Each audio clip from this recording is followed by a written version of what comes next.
Our next guest is a very funny man from New York with a new show that teaches the young people about all the crazy things that happened before they were born. Super Maximum Retro Show premieres March 7th on Vice TV. Please welcome Chris Distefano.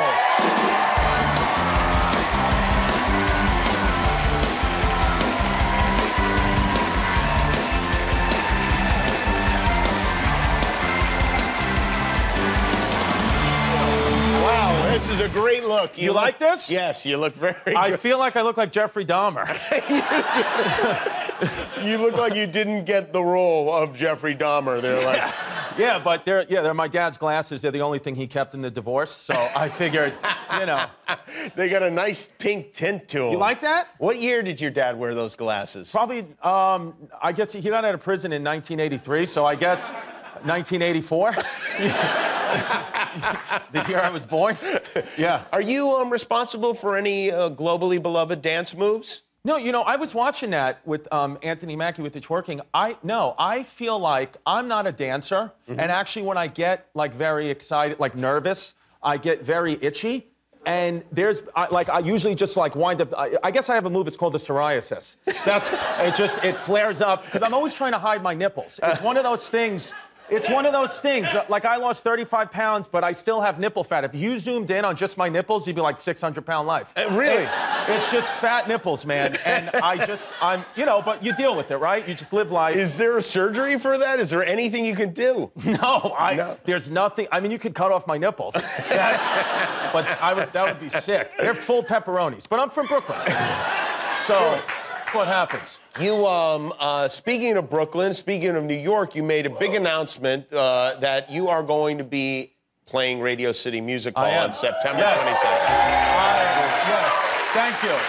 Be doing Radio City Music Hall September 22nd. Started comedy 12 years ago in New York at the Maui Taco, and now, which my dad owned, and now, illegally, and now, you know, to do Radio City, and let me get the tickets now. I would go get the tickets immediately because my family, I mean, my wife and kids are Puerto Rican. My dad's Italian. I have 450 comps. Right away, I have to give away 450 tickets for free. I'm gonna be the only guy to sell out Radio City and lose money. That's what's gonna happen. Yeah. You got 450 people coming? Yeah, that's like just like one side of one part of my family. It's so many. Dude, I'm telling you, it's going to be all Puerto Ricans and Italians. It's going to be like West Side Story. Will everybody come over to the house afterwards? Everybody comes to the house afterwards, and then that's where the fun really begins, because you have the Puerto Rican side that wants to have their, you know, beautiful Puerto Rican food, the pernil, the empanadas, all the things that give me and you diarrhea immediately. But you gotta eat it. Then, you know, and then you got the Italian stuff, which, you know, and then you got like my father who's on like this diabetes diet. It's like I gotta get him his diabetic bread, his gluten-free everything, which he doesn't even care. Like he's like his blood sugar, he told me once, he's like, you know, the doctor said, my blood sugar is never supposed to go above 100. It's 850 right now. Do you think I can have like one slice of cake, or will I feel good, except, you know, my feet fell off. So this could also be kind of a farewell party for your dad. Yes, that'd be it. And then you know what? I'll get to listen, it's not all bad. I'll get to keep the glasses. This is unlike almost anyone in comedy. You started out in the medical profession. Were you a doctor? Can you believe that? It's hard to imagine. People are like, no, he's not. I swear, I have a doctorate in physical therapy. So it's like, you know, it's not a real doc. It is, and it is. Listen, my mother's very proud of it, you know, but she would tell her friends, like, I'm an actual doctor. She'd be like, you know, Barbara has a fever. What are you going to do? I was like, massage her elbow? I'm not a real doctor, Mom.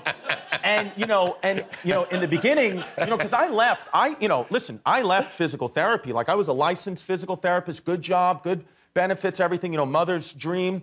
And then I was like, I'm doing comedy. Comedy's been my dream. I'm going to the Maui Taco. I'm going for it. And, you know, my mother was like so upset. I mean, she was like, you know, he was a doctor. Now he's a clown. I don't know what to do. He's an idiot just like his father. And And I swear, and so upset. But my dad was always supportive. That's where I got, and my mom was too, but my mom, more nervous and everything. But my dad was right away. He was like, you live in my basement, you do this. Because I couldn't tell my mom. I could not tell my mom that I left my physical therapy job. So my dad was like, listen to me, nobody knows how to lie to your mother better than me. I promise you, I got every lie. She'll never believe it. And I was like, this is great.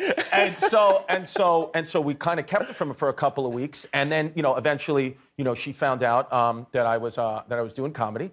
And you know what? Honestly, I don't regret anything because it got me here, got me to Radio City. But in the beginning, with my profession with physical therapy, you don't. I don't know if people know this, but like in the beginning, comedy is like so hard to start out in stand-up.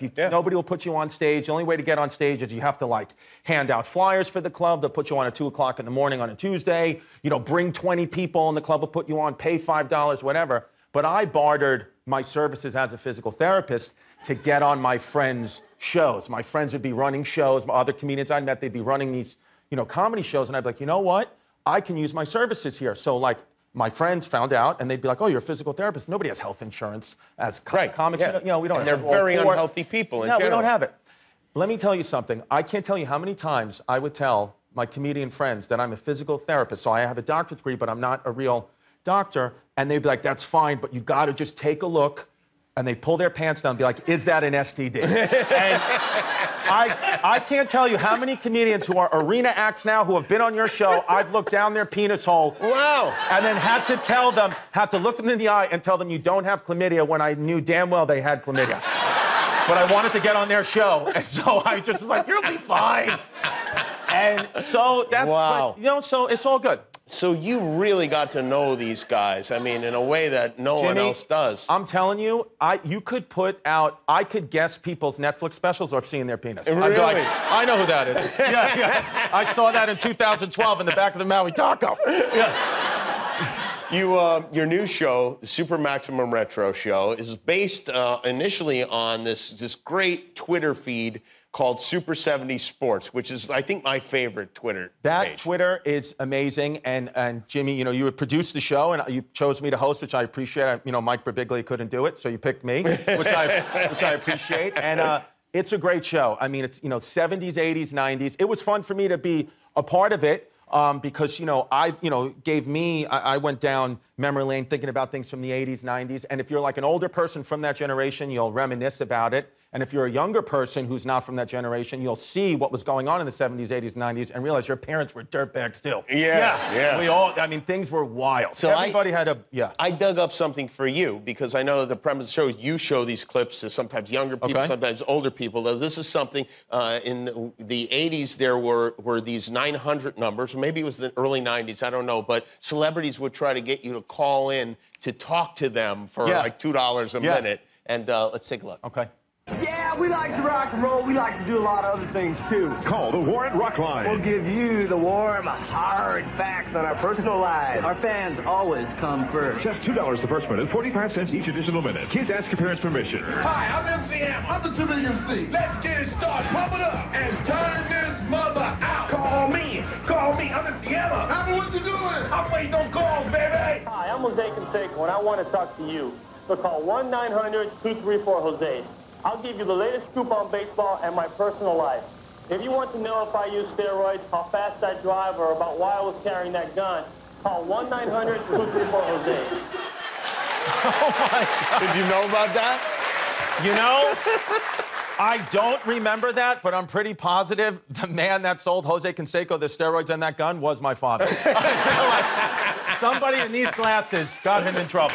March 7th, Tuesday, March 7th, watch Vice TV, the Super Maximum Retro Show, hosted by Chris DiStefano. Thank you, Chris. Thank you, Jimmy. We'll be right back with Gracie Abrams.